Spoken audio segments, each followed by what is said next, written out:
We're unmuted, so I guess so. Go ahead.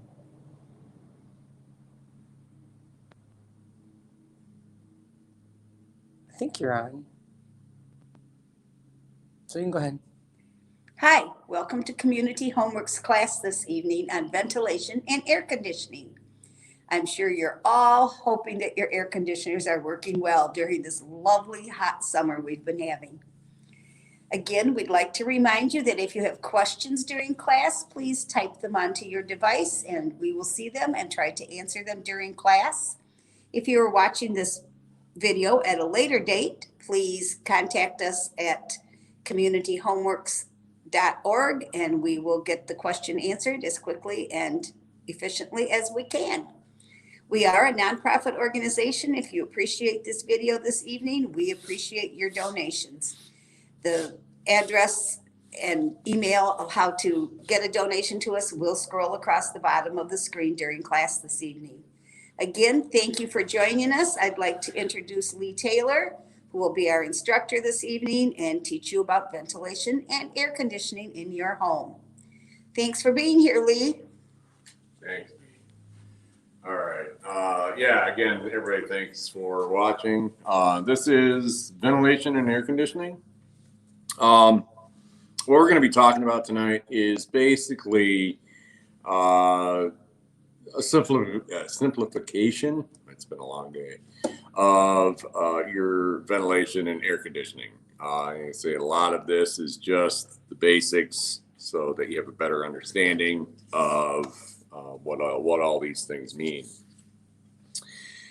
What we're going to be talking about is, you're getting a good general understanding of what the ventilation aspect of your home is, and then also of what the air conditioning and how they sort of work together. This class overlaps quite a few other classes. What we're talking about tonight is going to be touched on again in heating systems, and it's going to be touched on in spring and summer maintenance and fall and winter maintenance and weatherization classes that they're going to be having probably coming up. So I want to talk about as far as construction goes. And the reason I do this is that we have partners that are going through Habitat for Humanity where I work, and we build very energy efficient homes. So there's going to be some things I'm going to have to talk about in this class that may not necessarily pertain to most people, but I still have to go through them. So what I mean by how construction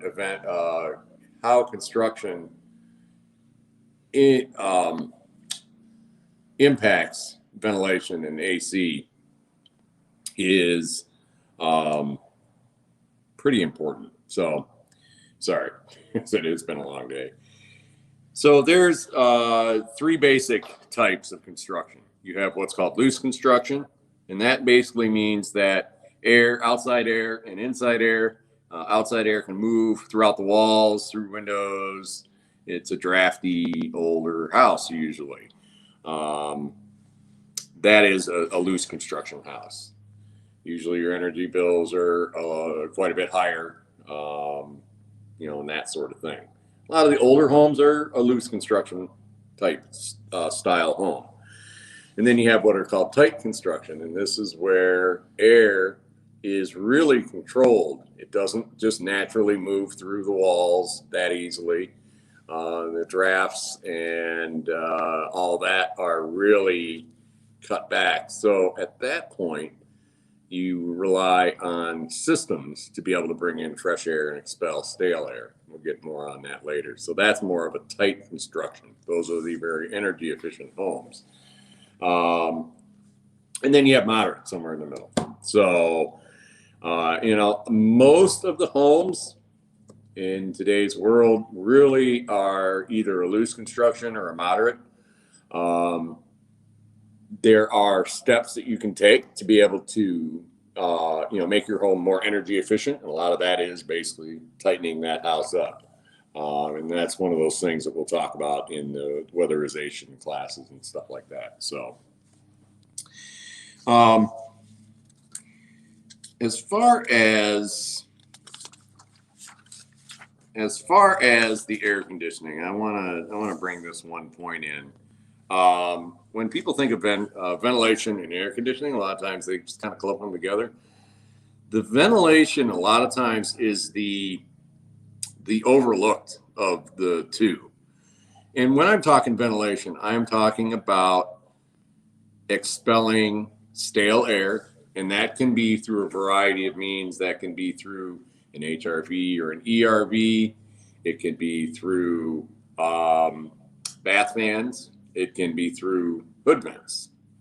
The ventilation side actually can have quite an impact on the comfort of the people that are living in there. So it is just as important as AC. If you don't have AC, don't think that this class is not for you. I'll talk about the ventilation side, and that is just a standard for most homes. So the AC is just that. It's air conditioning. It's where, the air is cooled down and the humidity is pulled out of that air to make it a lot more comfortable inside. And as I said, there's a variety of ways to be able to do that. Units there, you have window units that you put in every year. You have central air, where you have a condensing unit outside and you have an evaporator coil inside, and it runs through your ductworks. They have like little like roll around styles that will condition a room and stuff like that, and you can roll it to different rooms and stuff. So there are a variety of ways to be able to get that air conditioning, and some of what we're going to be talking about tonight is kind of more of the standards that you're going to find out there. I do want to start on the ventilation side. I'm going to pick on bath fans first. And a lot of people don't think of a bath fan as part of your ventilation. Well, it is a very important part. A bath fan is meant to not only pull smells out of the bathroom, and that's what most people, to be honest, that's what most people think of them and use them for. The bath fan truly is meant to pull out that excessive moisture that is created inside of a bathroom through showering and all that sort of stuff.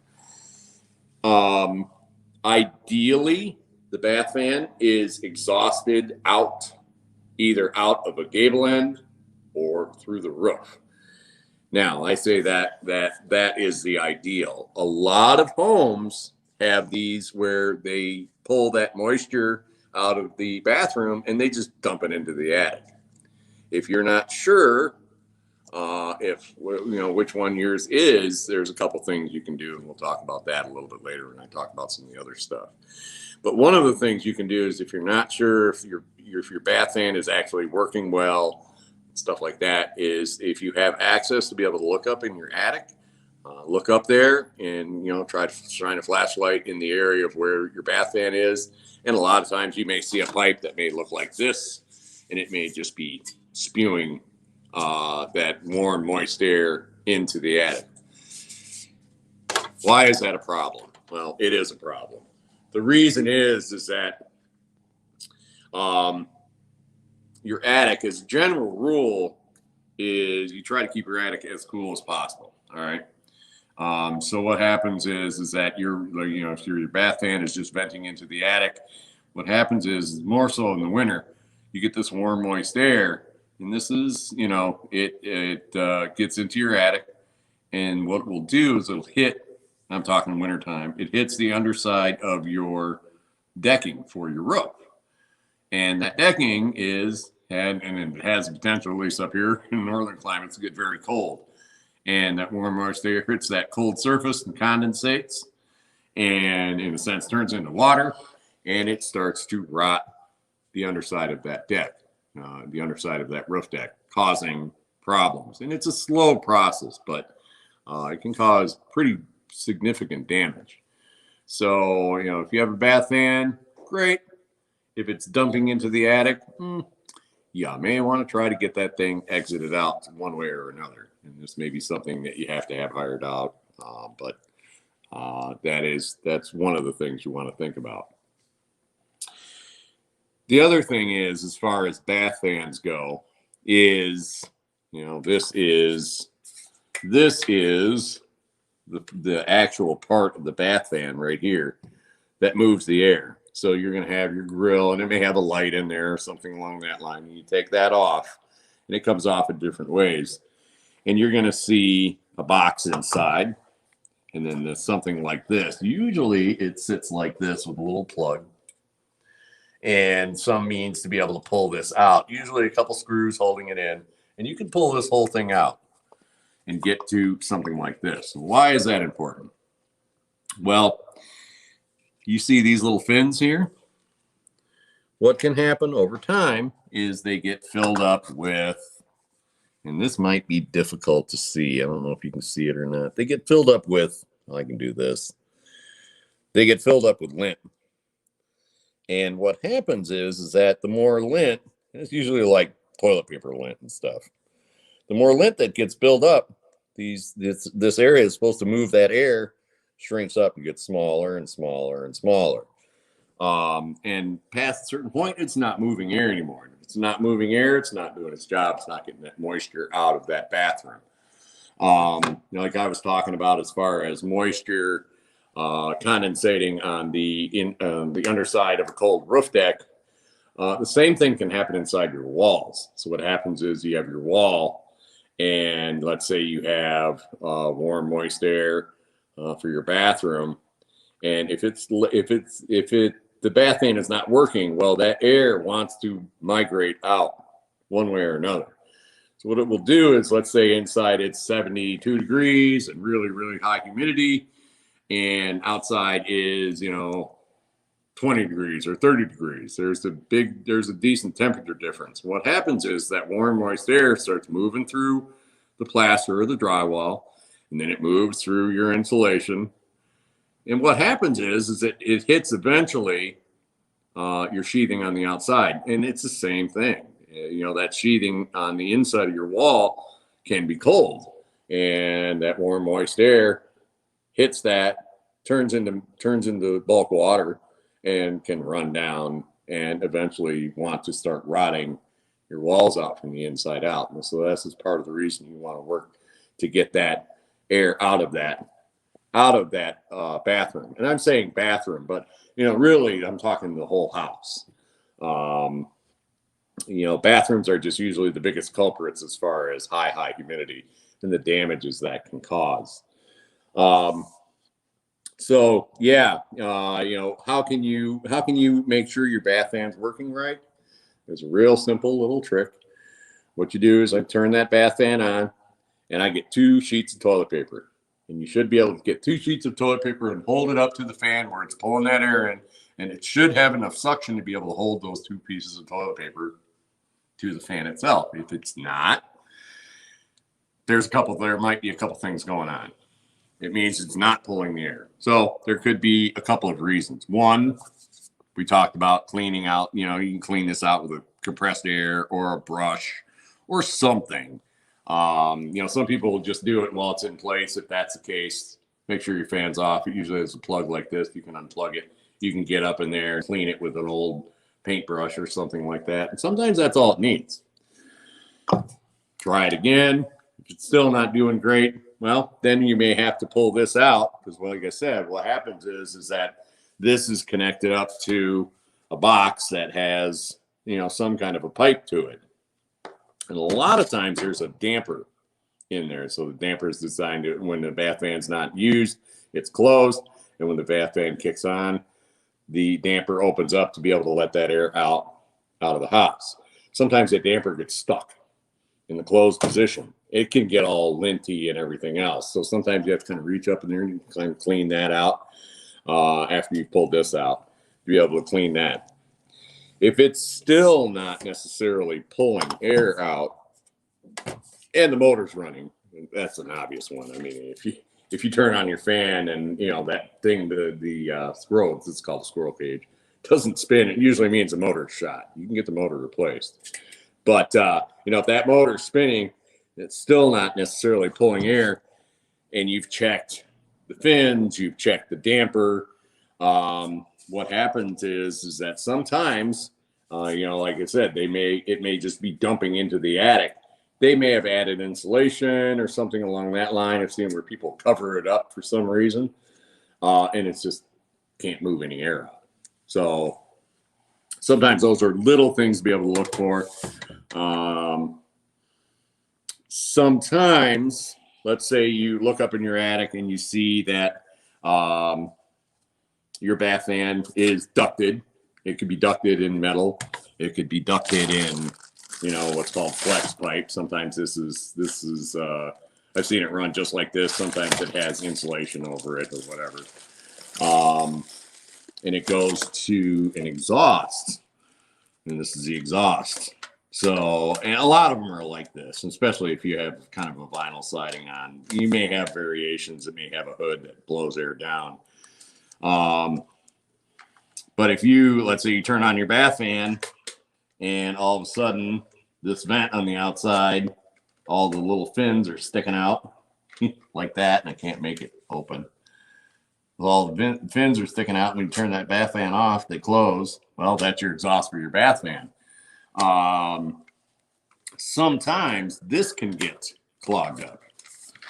So with these, you can get up there and be able to pull these out. And sometimes you get in there and it may need to be cleaned out. Sometimes it's, you have this little metal piece that's going into the house, and then sometimes they have it where it's connected to flex stuff like this. And it's just connected up like this. And then that flex stuff runs to where your bath fan is. I have seen it where birds get in there and get into this and peck holes all in it and fill it up. I've seen it also where birds get in there and build a nest in there.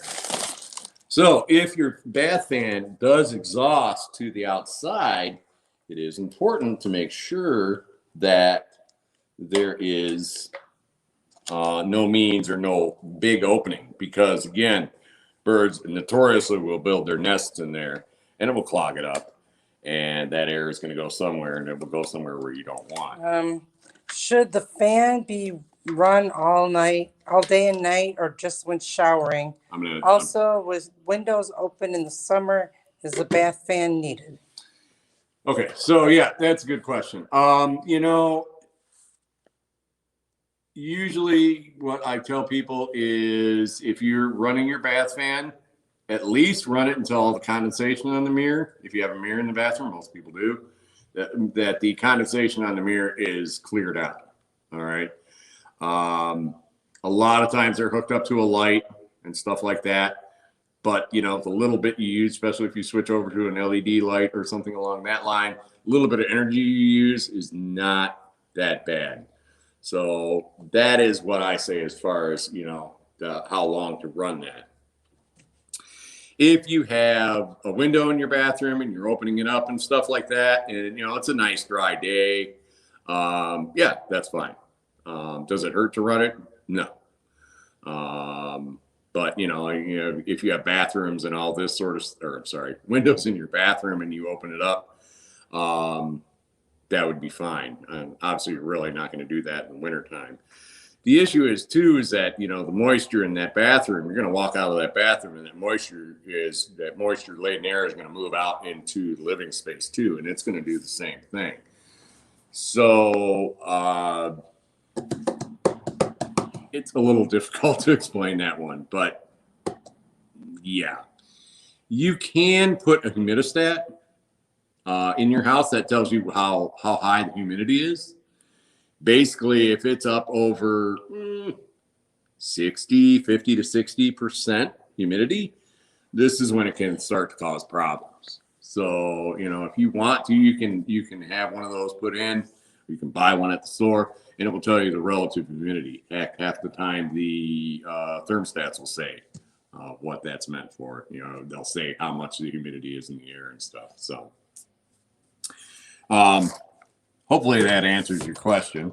Are there replacements for the plastic pieces for an outer vent? Yep. So if you have a vent that looks like this, what you can do is go to, it depends on what the color is, but you can gently pull them out, and you can go down to like Lowe's or Menards or Home Depot or whatever.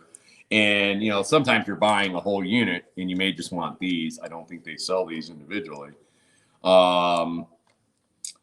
You can also go to like a siding company that sells to the public, and especially if it's a certain color and they might be able to find one. Does that mean you may have to buy this? Yeah. But is it worth it to keep little birdies out and stuff? Yes, in my opinion, it is, because the birds can really cause problems. So, yeah, it is relatively easy to get these. And sometimes you might be able to get a hold of the manufacturer and go, hey, can you send me some? And they might send you some. It never hurts to try. So, you know, all these exhausts are kind of that same way.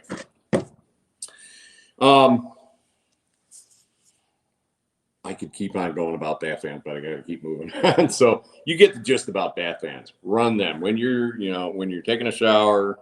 Run those things. They are meant to get that moist air out of the house. Range hoods are another one that a lot of people don't really think about. So there's a couple of different styles of range hood. This is what's over your stove. Two types basically. There's one type that when you turn it on, air is blowing back. It sucks up air through the filters and catches the grease and stuff, and then spits it back in your face. Those are not going to pull out moisture, obviously. Then there are the types that are ducted. So either they go right out the wall or they go up and out the roof or out a gable end. Those are the good ones that, you know, they're called ducted hood vents, and it does the same thing. So when you're cooking, you can create quite a bit of moisture. And you should, you know, if you have a hood vent, especially a hood vent that is vented to the outside, and all the same rules apply as far as the bath fans go. As far as, you know, what they look like and what they're running and all that stuff. Even the squirrel cages, because if you were to pull the filters out, the pre-filters out of a hood vent and look up there, you're going to find a larger version of this, being able to move that air. It may be something that's about that big, and I've seen them where they're coated in grease. And just like the bath fan being coated in toilet paper dust, well, you may have to clean those off. So, yeah, if you have a hood vent that runs, is ducted to the outside, yes, use that. It's going to get that moisture out of that house.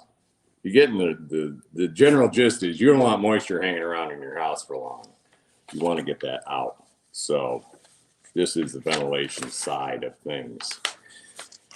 All right. So back to, I was talking about tight construction, loose construction. So I was saying with loose construction, that air moves in and out, no problem. You know, it flows through the walls. If your walls get wet, they dry out. No big deal. A lot of old houses, they knew the walls were going to get wet. But the tight houses, then this is the energy efficient houses. Sometimes what happens is that house gets so sealed up that it doesn't breathe on its own or naturally breathe. So what you end up with a house that doesn't let fresh air in. And I'm talking if you have windows closed and doors closed and all that. It doesn't let fresh air in, but it doesn't let stale air out. So what's the solution for that? So you have what's called an HRV or an ERV. There's really no difference. It's so technical, it's not even worth bothering. But, you know, an HRV or an ERV, it doesn't really matter. What it is basically is there's a box that looks like this, and they can be a little different. You're going to have flex pipe with insulation coming off the sides. You're going to have 4 of them, 2 off this side, 2 off this side. And what's happening is that one is going to a vent somewhere in the house, and that pulls in the stale air. And what happens is that stale air runs in and let's say this one's stale air. So the stale air from the house comes in here, right? Little fan, you can see the motor here. This is another squirrel cage moving air, and this can get dusty and dirty too. So same rules apply with that, same with this one. So what happens is you get the stale air, it runs through here, it runs through this little pre-filter, and it runs through this core. At the same time, you have fresh air from outside. So the fresh air brings in whatever temperature it is outside. Let's say, indoor air is 70 degrees and let's say outdoor air is 30 degrees. The air never mixes. It never touches each other. But what happens is that it passes through this core. And what's happening is, and these cores can look a little different. You have these fins. And what happens is that the outside air travels through one set, the inside air travels through the other set. There's a physical break between them, and what happens is that you have that heat transfer. So if you have 30-degree air passing through, heat from the inside stale air is being given to that cold air. Does it heat it all the way up? No, but then it dumps it into your furnace and brings in that fresh air. And it expels the stale air. So in a sense, it's settle lungs for your house. That's the easiest way to think of it. The maintenance on it is really super easy. Usually it's plugged in. And what you're going to do is, on the bottom here, what you're going to do is, when you change your furnace filter, you're going to look at, I'm not going to fight this thing right now. So you're going to look at these little pre-filters that are sitting up there. They may be metal like this. They may be kind of a fiber. And you're going to pull those out and rinse them off per instructions, And then once a year, there's instructions on this front. This is called the core. Once a year, you pull this thing out and you follow the instructions as far as how to clean this core. It lets that heat transfer back and forth. Is this part of your heating system? No. Is this part of your air conditioning system? No. Is this a ventilation system? Yes. And believe me, it is a mess if you have a house that is a tight, energy efficient house and you don't have means of getting fresh air into the house and stale air out of the house. So yeah, it really boils down to, once a month or so, clean these little pre-filters. Once a year, clean that core. And other than that, that thing sits there and runs as needed to be able to let that house breathe. So that is an HRV or an ERV. Habitat people will go through this more. There is one little thing I want to point out though. And some houses have this for different reasons. So you may have, if you're walking around the outside of your house, especially if you have siding, you may have something that looks weird like this. It has little vents on the side and the bottom and this side, but solid on the top. This is an intake vent. It could be an intake vent for a couple of different things. I'm not going to get into all that right now. But what happens is that it can get clogged up. So sometimes that's the fresh air intake. Sometimes. So what you want to do is if you have one that looks like this, you're only going to see this much of it on the outside. What you want to do is grab it and you want to gently turn it. You're going to hear it click. You're going to gently pull this off. Why is this important? See this screen right here? This screen can get totally clogged up. Can I pull this screen out? Yes, I can. So I can go like this and I can clean that screen off. I can get in there and make sure that's clean and then, or replace it with just simple window screen. That's all it is. I can put it back in and then I can put my little thing back in and click that in just like that. And then put my cover on. The important thing on this is that this solid piece is on the top. Why is that important? Well, if air can't move through this, let's say it's for the HRV, you're not pulling in fresh air because it can't get past that clogged filter. Simple enough. Yeah, there can be that in there. So if you have something like this, take a look at it, and you can look at it more. They call it an intake vent. But that's kind of what it looks like with that cover off. So. Yeah, and ventilation also, and I'll touch on this real fast because I'm running out of time. Ventilation is just as important in your attic. And this is one of those things we'll talk about more in the weatherization class.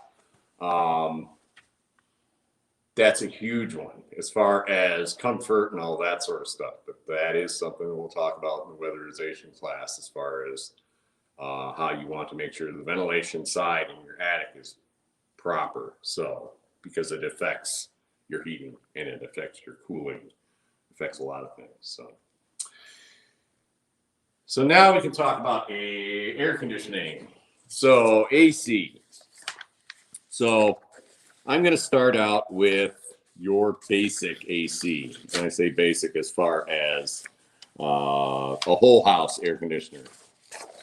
So you have your furnace. We'll step over here and I'll show you what's up with this.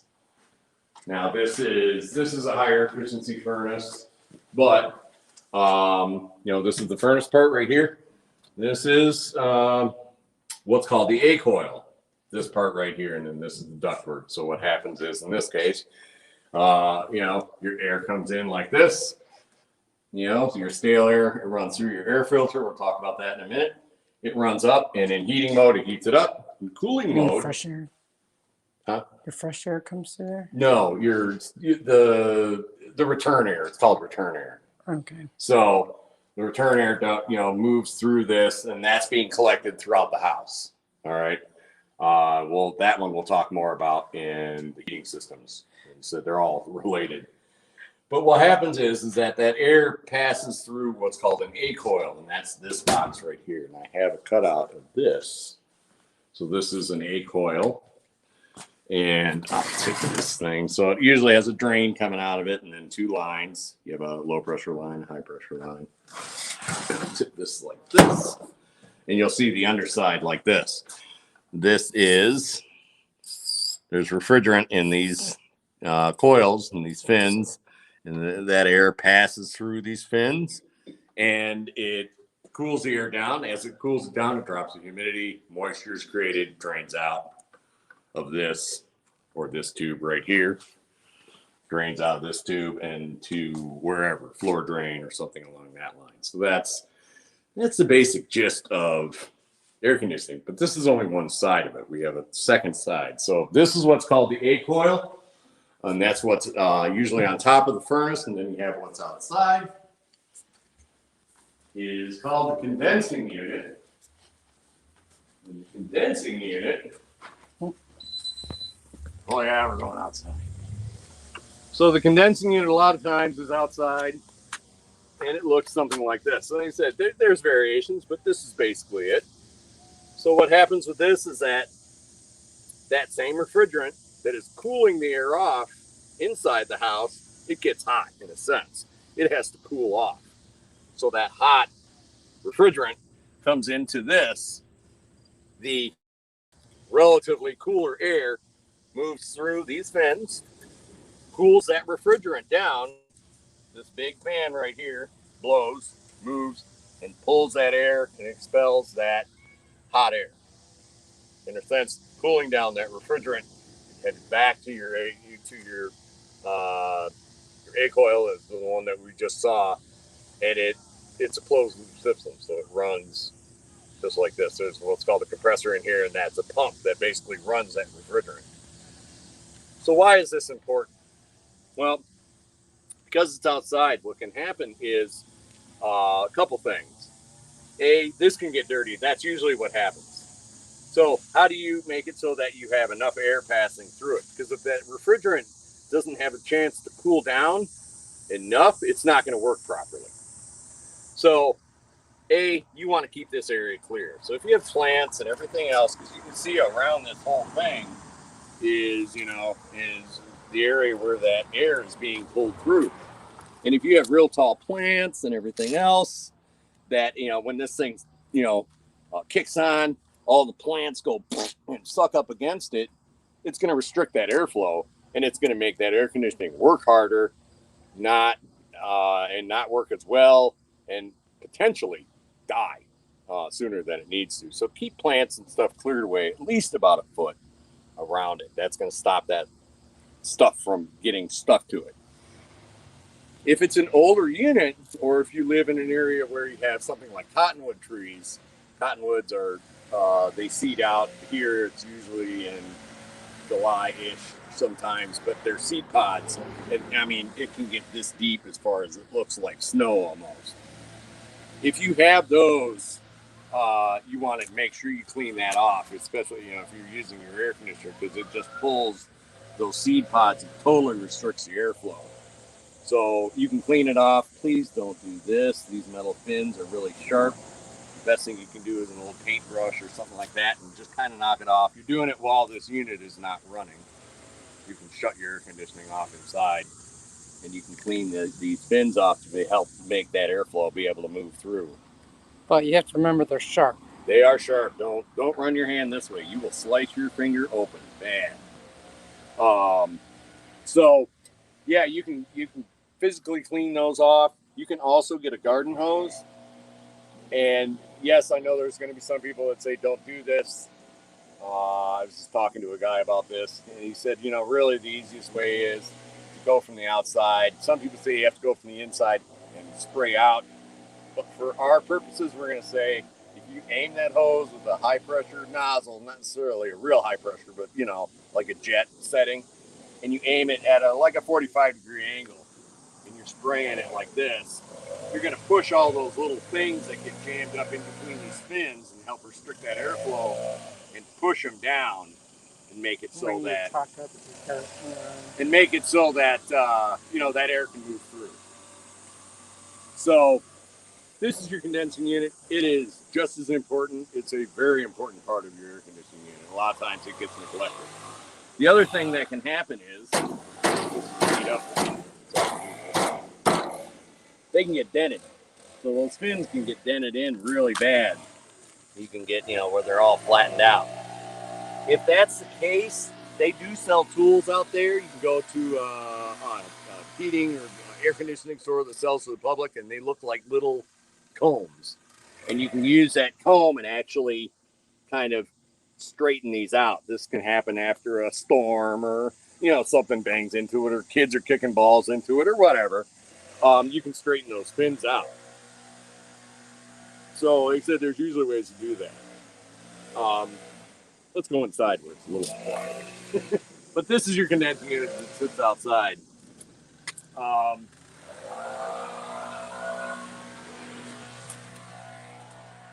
And there's Jean again.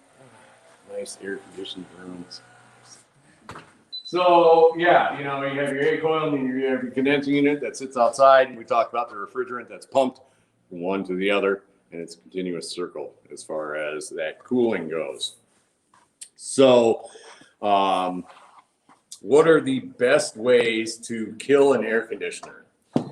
Probably, I would say, would be not changing your furnace filter. And the furnace filters are all over the place. You can have ones that are 1 inch thick. You can have ones that are 4 inch thick. You can have ones that are 2 inches thick. It doesn't really matter. This is a good example of one right here. You can see how filthy this is. I can hold it up to the light. I can barely see light through it.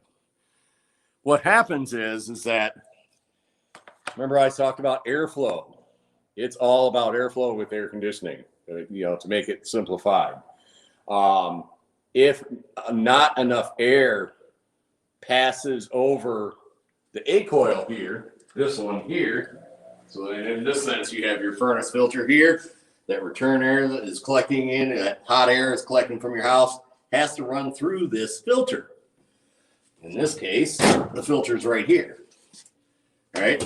If that filter is filthy like that other one, air is not going to be able to move through it. And then what happens is here, it doesn't heat that refrigerant up enough. All right. It doesn't absorb that heat from that hot air. Then what happens is that you go back out to your condensing unit and it's covered in ice. So if you walk out to your condensing unit, let's say you turn on your air conditioner and all of a sudden, you know, it's been running for a while and it's still not really working, not cooling down.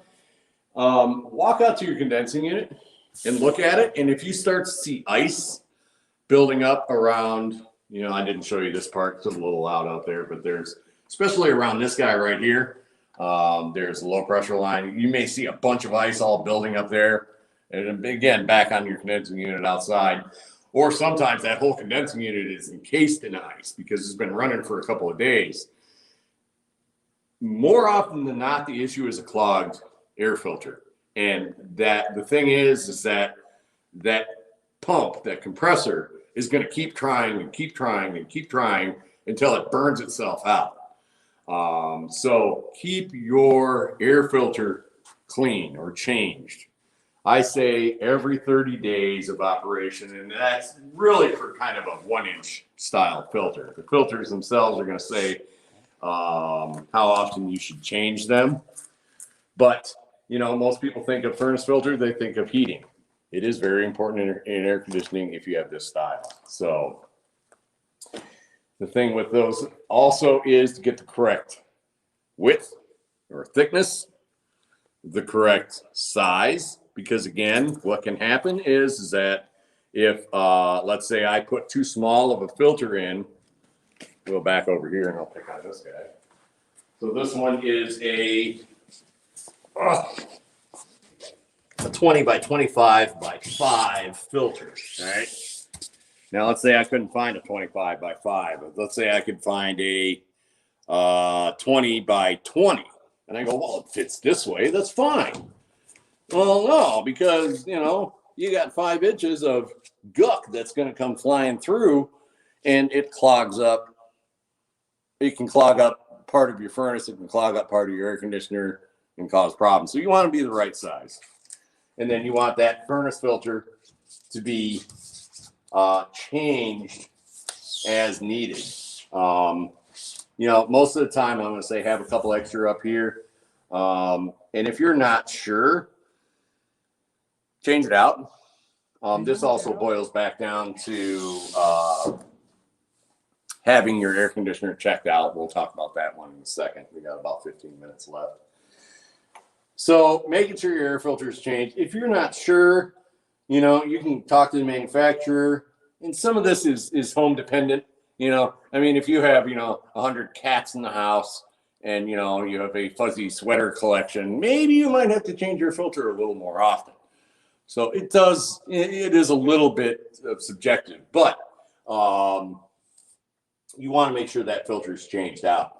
The other thing is that you'll see an arrow, and the arrow is always in the direction of the airflow. And this is where I was saying understanding that is important because this is your return air. We talk about this a lot more in the heating, but your air is moving this way and through, so it matches the arrow. Most often, and not all the time, but most often, the arrow usually points towards the furnace with an updraft furnace, meaning the air is coming in down low and moving up. There are other ones that are called downdraft furnaces where it pulls air and it moves it down into something else. And in that case, if the filter goes in, the arrow would still point towards the furnace. But you want to know which way that air is moving. A lot of times I'll tell people to get a marker and mark it right on there saying, airflow is this way. That way you can match it up. Why is that important?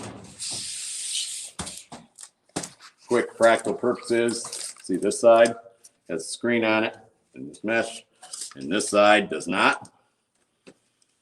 It basically means that if for some reason this furnace starts to fall apart, it's not pulling chunks of your filter into the blower motor of the furnace itself and killing that. When you change these, turn your furnace off, please. I wouldn't believe how many people, they understand they have to change their filter, and they have the furnace or the air conditioner is running, and they open it up and they're like, right, and it's ripping pieces and everything else, and it's getting sucked into the furnace, and it's causing mayhem and tons of money issues. Most of the time there's a switch. You can reach around and turn it off, let it stop, change your filter, put your new one in. So change that furnace filter is very important for the air conditioning as well as the furnace itself. So, and I've seen it with too, where, you know, a simple neglect in furnace filter maintenance is, you know, potential $5,000 or up issue because they've killed their air conditioner and they've killed their furnace in the process. So yeah, change those filters. This one, people argue with me, but I don't like these. I call these bird catchers. These are the ones that you can see through. Really super easy. Yes, it lets air move through it and all this sort of stuff. These are the absolute cheapest ones you can possibly find. My issue with these is that they are so open that they really let a lot of stuff by. And that, to me, that furnace filter doesn't do what it really needs to do. Now, there are others out there that will argue that they'd rather see something like this than a furnace filter get clogged up and the issues it causes. So, two schools of thought with that one, but you know, that's the thing about furnace filters. So, not just for your heating systems, very, very important for your air conditioning. So that's what's called central air. You have window units. So there's a picture of your typical window unit right there. And everything's the same. You have an evaporator coil. That's the one that faces inside the room. That's what, you know, as the air moves through it, it cools it down and pulls that humidity out. And then you have your condensing coil, which is on the outside, just like the big one out here. And that's what, in a sense, cools that refrigerant back down so it can let the air cool down. So with window units, what are the issues with that? Well, A is installation. So when you install this, remember I said you get condensation, just like you do with that one. You have a hose coming out. When these get installed, they need to be tipped just a little bit towards the outside. If you see water dripping inside your house, it's not good. It's meant to be dripping on the outside. Sometimes that means that there might be a hole clogged or something like that. They have little drain holes in them. So when you install these, and usually in late spring or early summer, depending, you want it to have just a little bit of a tip going to the outside. Not a ton. I've seen some that are like this, and that's not good. I'm talking a little bit, you know. Just to be able to let that water run out. I make sure also I'll look on the underside and see if there's little holes or something that are clogged up with goo and whatever. It may need to be sprayed off. Sometimes you can actually take this and very carefully spray it with a garden hose or something, because all this is meant to be outside anyways. You can clean that up. The other is the filter. So these window units have a filter, and it's usually behind this grid that you see right here. Sorry, we don't have an actual window unit, but a lot of times it's just a foam piece that sits on top of that A coil or that evaporator coil inside. A lot of times all you have to do is be able to walk up to that window unit, shut it off, pop a grid off, unplug it, and then take it and clean it up. So simple enough. So those two things with the window unit, really, you know, if you keep that air filter clean and you have that little bit of a tilt to it, it's not going to be dumping water inside your house and causing problems inside your walls and everything else. The other thing is that when you're done with a window unit, take it out of your window if you can. You know, there's nothing worse than seeing a window unit that's, you know, in a sense, your window's open. Sure, you have this big metal thing in there that, you know, when it's 20 degrees outside, you're dumping a ton of cold air in your house. So if you have the means to be able to remove that window unit and put it somewhere in a shed, in a garage, in a basement, whatever, or on the floor, I've seen where some people do that, fine, do that, because it is meant to be pulled once it gets cold outside. So you have other types of air conditioning. You may have what's called a mini split. And some people call them heat pumps. You know, you may have something that looks, you know, that may be the condenser coil on the outside. It's, for all practical purposes, pretty much the same thing, that old big one that you saw outside. And then you have a head inside that is the cooling aspect of it. So if you have something that's called a mini split, or something similar to that, some of our habitat people have something that looks similar to this. It's the same for all practical purposes. What we're talking about tonight, a lot of the same things apply. So, yeah, as far as the air conditioning, keeping those filters clean, and then getting it maintained. So the thing with the air conditioning is you don't want to wait, and I'll say this, and you'll hear me say this in lots of classes. Don't wait until the first 90-degree day or whatever day that 90% of the people decide to turn on their air conditioning to figure out that, oh, my air conditioning doesn't work, because everybody else and their brother is in the same boat. So usually what I'll do is if I want to have my air conditioner looked at, I want to have it looked at early in the season. So what you need to do is talk to, if you have a reputable HVAC person, and say, hey, in this area, when's the best time for you to be able to start looking at my AC? And they may say something like, well, it needs to be 65 degrees or 75 degrees, because it needs the temperature difference, and it has to do with the refrigerant and stuff. They can't do it when it's super cold outside. So there's a certain time period where, like mid-spring or something, where people really aren't using their AC, but you should be thinking about it, because what they can do is they can get in there and they can check it. They can do an all-around check on it, check your filter, clean the condensing unit if need be, maybe clean the A coil if they can get to it, sort of thing. Maybe top it off. Sometimes what happens is that I was talking about those lines that are running through those fins. Sometimes you might get a little crack in it and you might lose refrigerant.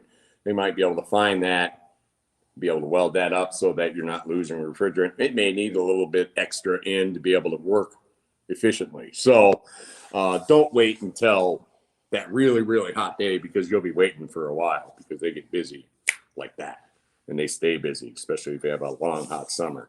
So get that done when you can, earlier in the season. The other thing to think about with AC, and what happens and has happened in the past a lot of times is that people have a tendency to put a too large of a system in their home. And in AC terms, they'll call it tons. They'll say you have a 2-ton system, you have a 3-ton system, whatever. That goes by the volume space, how much volume air, how big your house is or how small your house is, right? And a lot of times what people will do is they'll say, oh, bigger is better. And so they'll be like, I want the biggest air conditioner. And if you get some kind of a not too honest HVAC person, they're just going to look at it as cool. They want a bigger unit.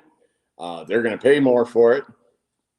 They want their house to cool down real fast. So fine, I'll do it. They won't say that that's not really a good idea. Why is that not a good idea, to be able to cool that house down really rapidly? The issue is the humidity. So, and I'm talking, in humid areas. So it's like most of the country, except for like maybe way out west. If you, let's say you set your thermostat at 72 degrees, 73 degrees, whatever temperature you like. And, it's 80 degrees inside. And you say, man, it's hot. I can't deal with it anymore. Turn on my air. And that air conditioner is way oversized for the building. What's going to happen is it's going to drop that temperature like a rock, but it does not pull out the humidity out of the air. So you get that cold, sort of clammy feeling where it does not feel comfortable. Versus a unit that is properly sized, the unit itself is going to seem like it's running longer.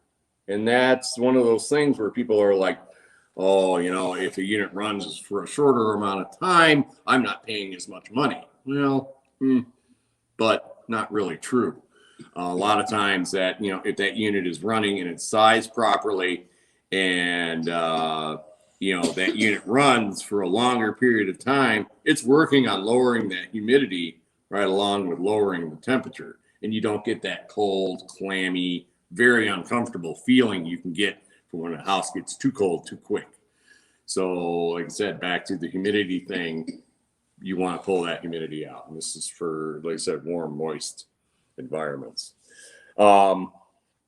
So, I touch on that one where if you're getting, let's say, all AC units die eventually. They say, you've patched it enough, it's done, you need a new one. You want an HVAC person that is going to understand that and be able to size it correctly for the house. And this is where it can get a little interesting. So let's say you lived in your house for 20 years. So you had really high energy bills. Let's say you had a somewhat loose or a moderate construction style home, and you've been working pretty diligently at sealing up those cracks and using more energy efficiency items and adding insulation and all sorts of things that you can do. And you've actually started to see, a lot of times you don't necessarily see a reduction in how much you pay. Sometimes you can, but sometimes it's more of you're not paying a ton more. So let's say you've gone through and you've, in a sense, tightened that home up and you've made that home more energy efficient. They have to take that into account. There are things that they can do to be able to test that house, to be able to see what size air conditioner is going to work properly for the style of construction and how energy efficient it is and stuff like that. Because again, usually they're going to err on the side of caution and usually oversize it. And you want to be careful of that. That can be detrimental as much as it can be detrimental to have too large of a furnace. The same thing goes for too large of an air conditioner. It can really cause problems and usually end up costing you more in the end. So in comfort and in money out of your pocket. So I'll touch on real quick because I have a couple minutes left. Back to that good old attic. I'll draw a picture. I haven't got to draw a picture yet tonight. So let's say this is your house and this is your attic. All right. My head's in the way. Oh, big head. So what happens is that you get the good old sun beating down, and that temperature in that attic. Of course, I grab one. That temperature in that attic gets really, really, really, really hot. I mean, 120, 130 plus degrees, right? So you have to have ventilation in the attic to be able to let the cool air. So you have what's called a soffit. And this is letting cool air, relatively cool air, come in from both sides. And then you have a couple of ways to do it. Sometimes you have what are called little turtle vents. They're a vent that lets hot air escape. Sometimes you have what's called a ridge vent. That's a really goofy looking ridge vent. And that lets hot air escape. And sometimes you have, I'll draw it over here. Sometimes you have what's called a gable end vent. And that may look like something like this. They're on both ends and it lets air move through. The idea is you want to cool that attic down because what happens is that temperature gets really, really high. And if that air has nowhere to go, it has nowhere to expel out, you're not going to be pulling in fresh air to cool this down. So what happens is that like around 5 o'clock, 6 o'clock, what happens is all of a sudden that heat has to go somewhere. So it goes to the cooler house. Heat moves in that direction from hot to cold. So it migrates through whatever insulation you have. It doesn't matter. And it will start pushing through that insulation and then start pushing into those rooms. And that's why around 5 o'clock, 6 o'clock or so, all of a sudden that house feels really gross. Sometimes it boils down to a ventilation aspect in your attic. And this is something we're going to really touch on more when we talk about weatherization and stuff, because that a lot of times is the one that's overlooked. And something as simple as a little modification to this can make it so that you're not having to use your air conditioning quite as much. So those should be coming up, I hope. Other than that, any questions? All right. Thank you. Thank you, Lee. Once again, you have shared lots and lots of knowledge. I hope it's been helpful to those of you who are watching. If you have questions, you can send them to communityhomeworks.org or education@communityhomeworks.org, and we will get them answered for you as best we can. Please join us again next week on Tuesday at 6 o'clock for a class on gardening, I believe. We hope you will join us, and we're glad you joined us this evening. Again, thanks and bye. Bye. We're still live. There we go.